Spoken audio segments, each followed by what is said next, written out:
यहाँ पे royal marks आए हुए हैं। हाँ जी, रॉयल मार्क्स बताएँ क्या कहना चाहते हैं? Mister x. सर मेरे ना कुछ क्वेश्चन हैं, आप बता दीजिएगा उसको प्लीज़। ये जो आजकल जो बहुत भ्रम फैलाया जा रहा है विक्रमादित्य के बारे में, जो इसका बहुत बड़ा एम्पायर था, रसिया से लेकर श्रीलंका तक और इज़राइल से लेकर जापान तक। क्या ये एम्पायर सच में था क्या? नहीं, वो फर्जी कहानी है। इस फर्जी कहानी को क्रिएट करने के लिए हुँ। सहारा लिया गया है एक फर्जी कवि कालिदास का।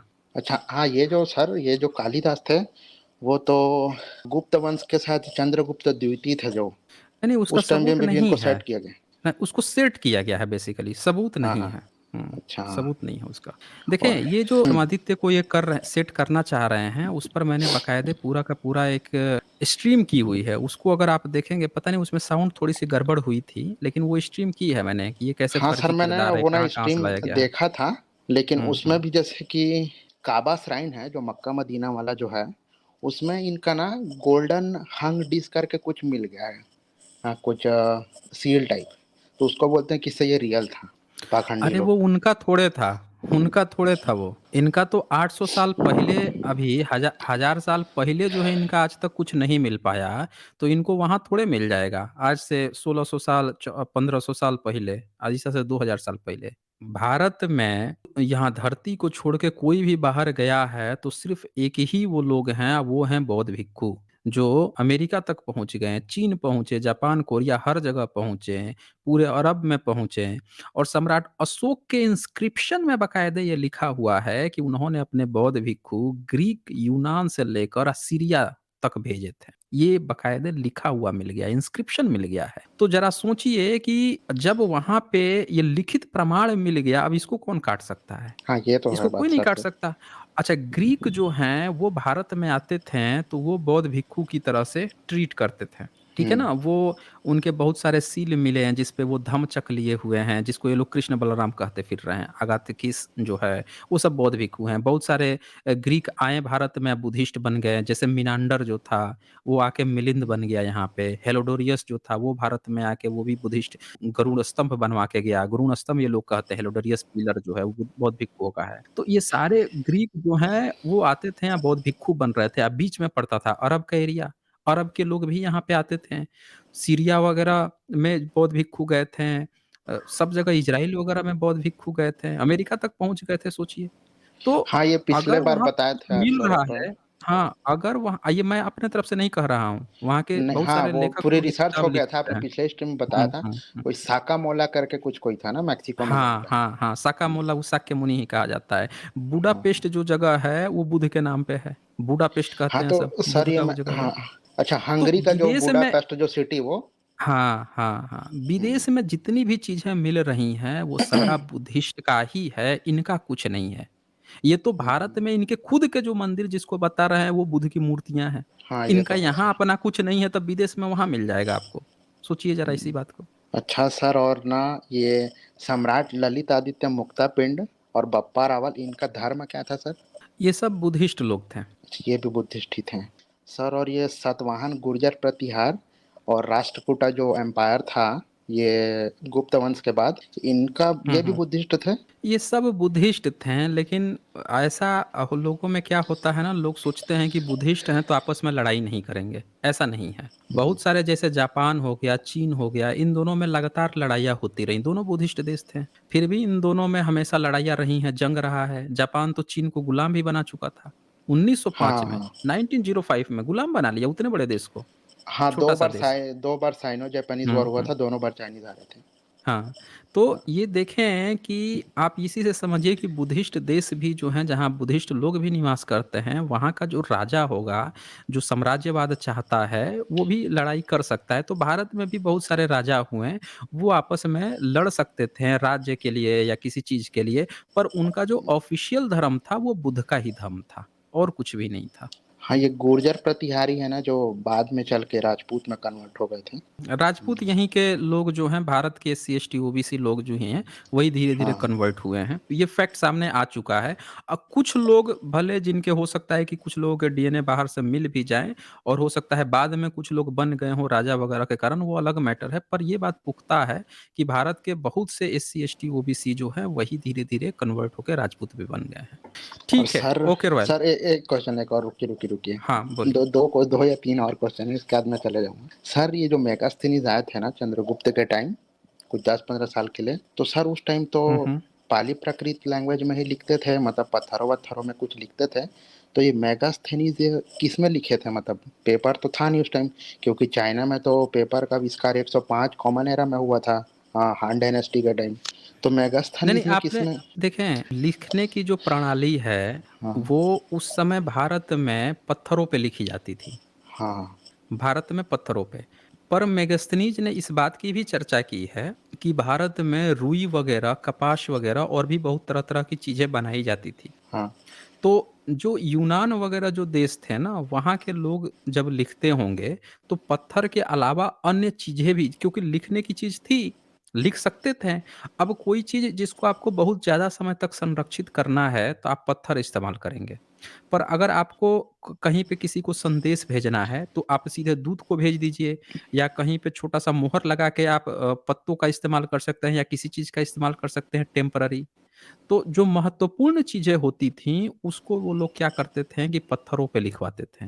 और जो जिसका मतलब कि जो तुरंत खो जाए, या जिसको स्टोरेज करने की ज़रूरत नहीं है, वो उसके लिए वो तरह-तरह की चीज़ें इस्तेमाल कर सकते थे, कपड़े वगैरह इस्तेमाल कर सकते थे, या अन्य चीज़ें। चाइना में तो बहुत पहले कागज़ का आविष्कार हो गया था। हाँ, मैंने बताया ना सर, 105 कॉमन एरा में हुँ, हो गया था, हुँ, फर्स्ट सेंचुरी में, हान डायनेस्टी में। हुँ। और ये सर गौतम बुद्ध की पत्नी का नाम यशोधरा तो नहीं था, तो उनकी असली पत्नी का नाम था क्या?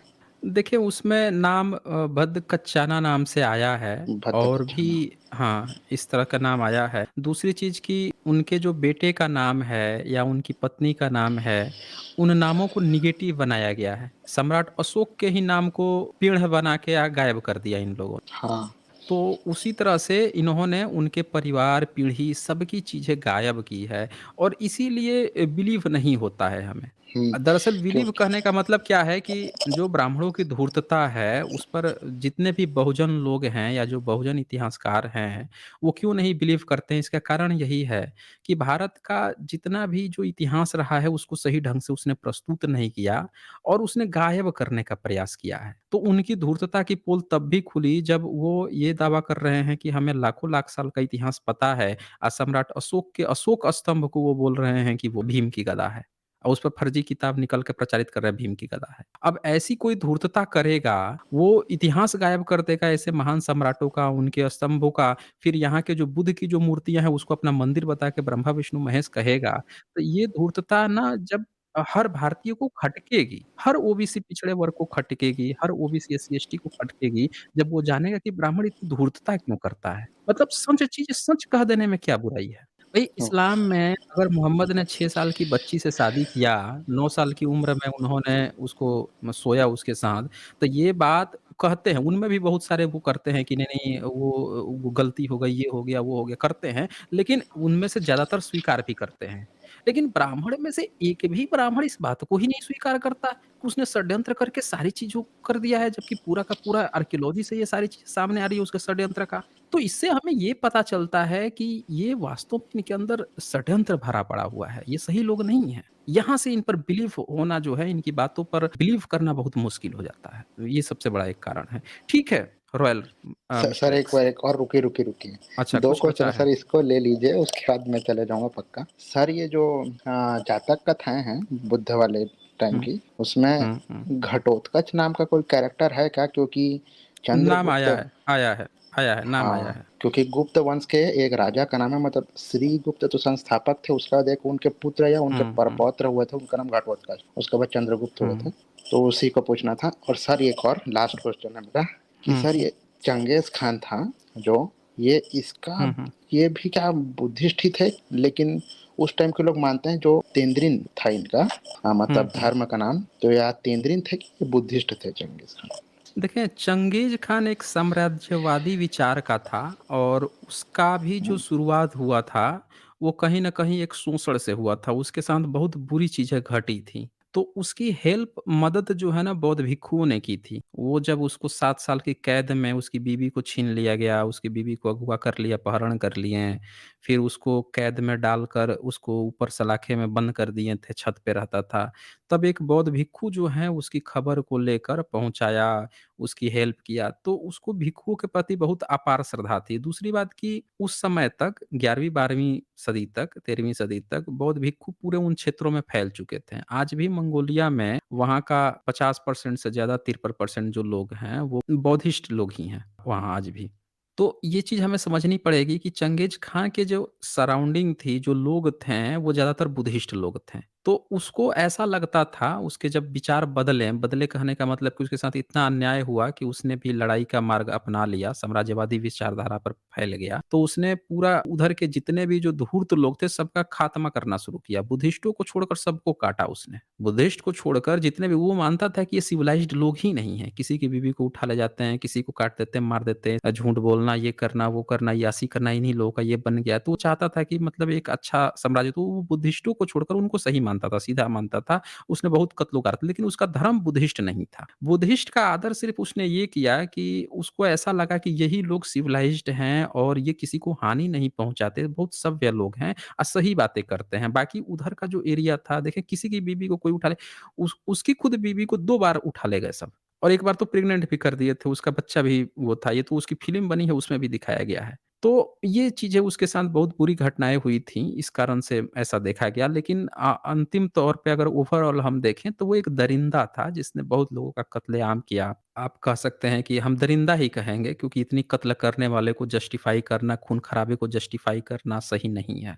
जी, रॉयल मिस्टर एक्स। हाँ सर और ना ये इनका जो मकबरा है, ये चंगेज़ खान का उसके बाहर ना डमरू और क्या बोलते हैं त्रिशूल का कुछ बना हुआ है, तो उससे क्या हुँ, बोलते हैं हुँ। आजकल ये इंडिया में इसको शिव भगवान से जोड़ देते हैं ये लोग, शिव से। तो ये बताइए क्या ये डमरू और त्रिशूल का कुछ कनेक्शन इसको भी चुराया गया है? क्या बोलते हैं जातक कथा से? ये सारे बुद्धिस्टों के प्रतीक हैं। त्रिशूल ट्राइडेंट जो है ना वो त्रिरत्ना हाँ, का प्रतीक है। बौद्ध भिक्षु जो हैं आप देखेंगे कि ये जिनको भी ब्राह्मण कहते हैं चाहे भर्तृहरि हो, चाहे जयादित्य हो, जिसने संस्कृत के व्याकरण की रचना की है। ये व्याकरण के जितने हुँ, रचनाकर्ता हैं जिसको ये संस्कृत कहते हैं दरअसल वो बुद्धिस्ट हाइब्रिड संस्कृत है, व संस्कृत का भी नहीं है। उसकी ये जो रचना किए थे ये सारे के सारे बौद्ध भिक्षु थे। सब त्रिरत्नों पे बिलीव करते थे। तो त्रिरत्न का प्रतीक था जिसको ये आज त्रिशूल कहते हैं। उसमें 3 जो डंटी होती है ना, ऐसे प्रतीक चिन्ह हर जगह आपको सांची के स्तूप से लेकर पुराने सारे बुद्धिस्टों के जगह पे मिल जाएँगे। उसको कहते थे ये त्रिरत्न पे आपको बिलीव करना है। त्रिरत्न मतलब बुद्ध की शरण में जाना, धम्म की शरण में जाना, संघ की शरण में जाना। ये 3 रत्न कहे जाते थे। तो उसी का प्रतीक था और बौद्ध भिक्षु चूँकि डंडा रखने का उनको अनुमति था, तो वो लोग क्या करते थे कि डंडे के पे कि भई हम तो त्रिरत्नों पे बिलीव करने वाले हैं, तो कुछ लोगों ने वैसा प्रतीक बनाना शुरू किया। आज उसको ये सब त्रिशूल बना के घूमने लगे और आप देखेंगे कि भारत में आज भी बहुत सारे साधु संत जो हैं, त्रिशूल लेके घूमते हैं। अब वो सोचते हैं कि ये शिव का प्रतीक है क्योंकि बुद्धिस्ट मार्ग के पर सबसे पहला जो कब्ज़ा किया उसने शैव मार्ग ने कब्ज़ा किया और उस ट्राइडेंट को उसने परिभाषा इन लोगों ने बदल दिया, सतनामी अखाड़ा था, परिभाषा बदल के उसको त्रिशूल कहना शुरू कर दिया। समझ रहे हैं? हाँ, हाँ सर, और बुद्ध ने बिल्कुल। कहा था कि आपको एक डंडा इसलिए रखना है कि वो डंडा से आप जीव-जंतु जब रास्ते में पड़ जाएँगे तो उसको सिर्फ़ अपना सेल्फ डिफेंस के लिए रखना है और इन लोगों ने उसकी जगह ट्राइडेंट रखना शुरू कर दिया। हालाँकि ट्राइडेंट का उससे पहले भी सबूत मिलता है, कुशाना के समय में भी सबूत मिलता है कि उस समय भी बुद्धिस्ट लोग हैं वो ट्राइडेंट लेकर रहते थे। लेकिन इन लोगों ने गलत इस्तेमाल कर लिया, खून-खराबा और ये और फिर वो त्रिशूल शैव मार्ग ने कब्ज़ा करके उसको शिव का हथियार बना दिया। तो ये हाँ, हाँ सारी सर। चीज़ें हुई हैं। ठीक है, हुँ, ओके। ठीक है sir, thank you so much. Hmm, welcome. अच्छा चलें यहाँ पे राहुल कुमार लिखते हैं भगवान का सही मतलब क्या होता है? इससे सर प्लीज़ बताएँ। भगवान जो है वो भगवा शब्द का रूपांतरण है, हिंदी रूपांतरण है। भगवान का मतलब बुद्ध के लिए कहा गया है जो लोभ, क्रोध, मोह, तृष्णा इन सब से दूर रहे, वही भगवान है, भगवा है। ये बुद्ध के लिए डेडिकेटेड वर्ड है। मनदीप शर्मा जी का सुपर स्टिकर है, बहुत शुक्रिया आपका मनदीप जी। और फिर यहाँ पे स्वराज सोनकांबले जो हैं वो लिखते हैं बुद्धिस्ट में अहिंसक, फॉरगिवनेस कोई मारता है तभी क्यों यूज़ फ़ॉरगिव करना, माफ़ करना है? ये क्या मनुष्य को तन, मन, धन से वीक बनाता है? नहीं जी, ये ऐसा कोई वो नहीं है कि तन, मन, धन से वीक बनाता है। फ़ॉरगिवनेस किसी को क्षमा करना ये इंसान को वीक नहीं बनाता है। याद रखिएगा, आपकी पहले ना उतनी आपको अपना औकात बनानी होती है। मसलन अगर आपके पास कुछ भी नहीं है, आप ज़मीन पे बैठे हैं, तो आपको लोग कह देंगे, कोई भी कह के चल देगा कि ये तो भिखारी है, देखो ज़मीन पे बैठा है, इसकी औकात ही नहीं है। पर अगर वही आपके पास बहुत ज़्यादा संपत्ति है या आपके पास सत्ता है या आपके पास पावर है और तब आप ज़मीन पे बैठते हैं, तो लोग वही चीज़ को अब देखें वहाँ पे उनके टोन बदल जाएँगे। अब कहेंगे कि देखें ये कितना अच्छा व्यक्ति है, कितना मतलब ग्राउंड इंसान है, ज़मीन पे बैठे हुए हैं। तो फ़ॉरगिवनेस जो है ना, इस चीज़ को हमें समझने की ज़रूरत है कि आप में क्या इतनी क्षमता है, आप में इतनी ताकत है कि आप किसी को क्षमा कर सकते हैं या फिर आपकी वो मजबूरी है कि आप कुछ कर ही नहीं सकते हैं, आप फिर भी ज़बरदस्ती का कह रहे हैं कि भैया हम तुमको क्षमा करते हैं। इन दोनों चीज़ में अंतर है। ये वीक नहीं बनाता, बल्कि आपके उस पॉइंट को दिखाता है कि आप क्या कर सकते हैं और क्या आपने किया।